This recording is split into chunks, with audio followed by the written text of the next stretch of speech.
Hello, আমি তৃষা।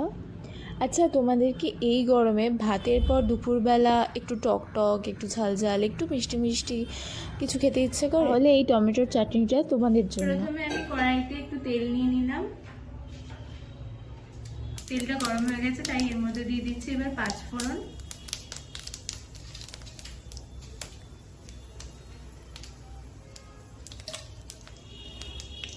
আর দিয়ে দিলাম 2টো শুকনো লঙ্কা। এরপর আমি মশলাগুলোকে ভালো করে একটু ভেজে নেব। মশলাগুলো ভাজা হয়ে গেছে।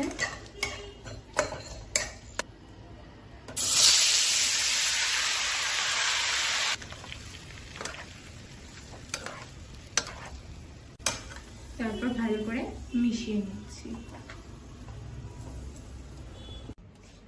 এরপর আমি এতে দিয়ে দিলাম স্বাদ মতো লবণ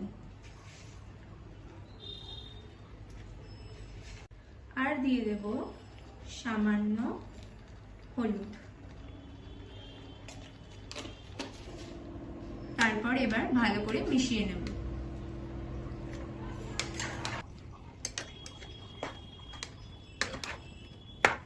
এরপর টমেটোগুলো ভালো করে সিদ্ধ হতে ছেড়ে দেব। আমি এবার ঢাকনাটা সরিয়ে দেখে নিই কতটা কি রেডি হয়েছে।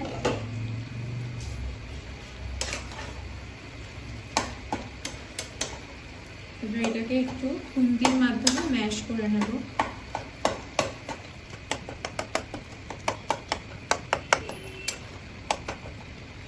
এর মধ্যে এবার আমি দিয়ে দিলাম নকুল দানা। ভালো করে এবার মিশিয়ে নেব। নকুল দানাগুলো যাতে গলে যায় তার জন্য আরেকটু কিছুক্ষণ ঢাকা দিয়ে রাখাটা দরকার।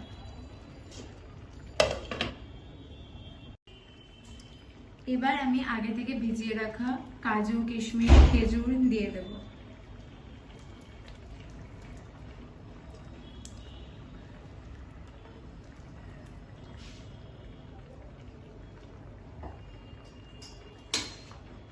এবার ভালো করে এবার মিক্স করে নেব।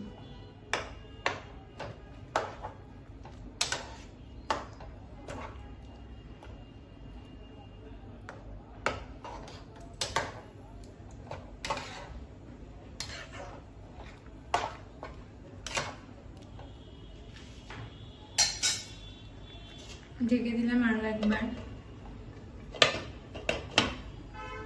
প্রথমে আমি দিয়ে দিয়েছিলাম কাজু, কিশমিশ আর খেজুর। এখন নামানোর কিছুক্ষণ আগে আমি দিয়ে দেব আমসত্ত্ব। তোমরা এগুলো দিতেও পারো, নাও দিতে পারো। তোমরা তোমাদের পছন্দ মতো ড্রাই ফ্রুটস ইউজ করতে পারো। চাটনিটা একদম জলটা প্রায় শুকিয়ে এসছে, মানে চাটনিটা মাখা মাখা হয়ে গেছে।